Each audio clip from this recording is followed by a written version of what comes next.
విషయానికి వద్దాం. ప్రకాశం జిల్లాలో పరిస్థితి ఎలా ఉందో చూస్తే ప్రకాశం జిల్లాలో 12 అసెంబ్లీ సీట్లు ఉన్నాయి.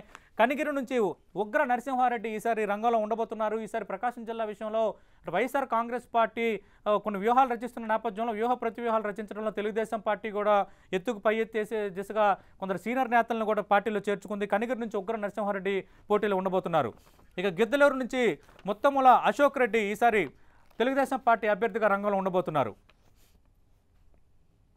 ఇక మార్కాపురం నుంచి కందుల నారాయణ రెడ్డి అభ్యర్థిత్వం దాదాపు ఖరారైంది. ఇప్పటికి ఆయన ప్రచారం చేసుకుంటున్నారు. తెలుగుదేశం పార్టీ టికెట్పై పోటీ చేయబోతున్నారు. తెలుగుదేశం పార్టీ అభ్యర్థుల లిస్టు మనం చూస్తున్నాం. కొండపి నుంచి బాల వీరాంజనేయ స్వామి రంగంలో ఉండబోతున్నారు. ఎస్సీ రిజర్వ్ నియోజకవర్గం బాల వీరాంజనేయ స్వామి ఇప్పటి నుంచి తెలుగుదేశం పార్టీకి సీనియర్ నేతగా ఉన్నారు. ఇక కందుకూరు నుంచి పోతుల రామారావు కందుకూరు నుంచి రంగంలో ఉండబోతున్నారు.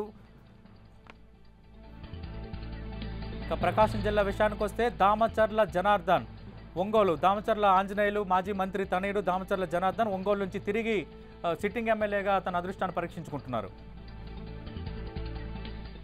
ఇక విజయ్ కుమార్ సంతనూతలపాడు కీలక నియోజకవర్గం. సంతనూతలపాడు నుంచి విజయ్ కుమార్ అభ్యర్థిత్వం దాదాపు ఖరారైంది. టీడీపీ నుంచి పోటీ చేయబోతున్నారు. ఇక చీరాల, ఇది చాలా ఇంట్రెస్టింగ్ పాయింట్. ఆమంచి కృష్ణమోహన్ విషయానికి వస్తే ఇండిపెండెంట్గా గెలుపొందారు. తర్వాత తెలుగుదేశం పార్టీ అసోసియేట్ సభ్యుడిగా ఉన్నారు. కొద్ది రోజుల కిందటే ఆయన వైసీపీలో చేరారు. చీరాల చాలా కీలక నియోజకవర్గం కావడంతో చంద్రబాబు నాయుడు చాలా కాన్సన్ట్రేషన్ చేశారు. ఒక బలమైన అభ్యర్థిని రంగంలో దించాలన్న యోచనతో కరణం బలరాం అభ్యర్థిత్వాన్ని ఖరారు చేశారు. అటు చీరాలలో కరణం బలరాం తెలుగుదేశం పార్టీ అభ్యర్థిగా పోటీ చేయబోతున్నారు. ఇక అద్దంకి విషయానికి వస్తే గొట్టిపాటి రవికుమార్ మనం చూసాం, వైఎస్ఆర్ కాంగ్రెస్ పార్టీ నుంచి తెలుగుదేశం పార్టీలో చేరారు. చంద్రబాబు నాయుడు ఇచ్చిన హామీ మేరకు గొట్టిపాటి రవికుమార్ అద్దంకి నుంచి ఎమ్మెల్యే అభ్యర్థిగా పోటీ చేయబోతున్నారు. ఇక పరుచూరు విషయానికి వస్తే ఏలూరు సాంబశివరావు సిట్టింగ్ ఎమ్మెల్యేగా ఉన్నారు.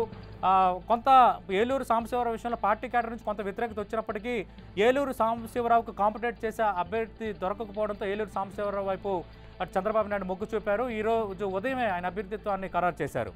ఇక దర్శి విషయానికి వస్తే మంత్రి సిద్ధా రాఘవరావు సిట్టింగ్ ఎమ్మెల్యేగా ఉన్నారు. తిరిగి దర్శి నుంచి సిద్ధా రాఘవరావు ఎమ్మెల్యే అభ్యర్థిగా పోటీ చేయబోతున్నారు.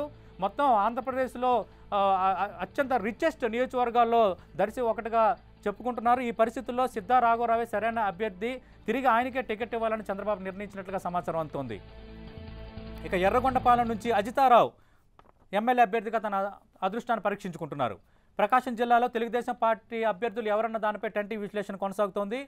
ఇక ప్రకాశం జిల్లా విషయానికి వస్తే ఓవరాల్గా మనం చూస్తే మొత్తం 12 అసెంబ్లీ సీట్లు ఉన్న ప్రకాశం జిల్లాకు సంబంధించి పెండింగ్ స్థానాలు చూస్తే ప్రకాశం జిల్లా విషయంలో ఎర్రగొండపాలెం కొంత పెండింగ్లో ఉంది. అలాగే కనిగిరికి సంబంధించి ఉగ్ర నరసింహారెడ్డి పేరు దాదాపు ఖరారైంది అంటున్నారు. ఇక మిగతావన్నీ దాదాపు ఖరారైన స్థానాలుగానే కనిపిస్తున్నాయి. ఇక గుంటూరు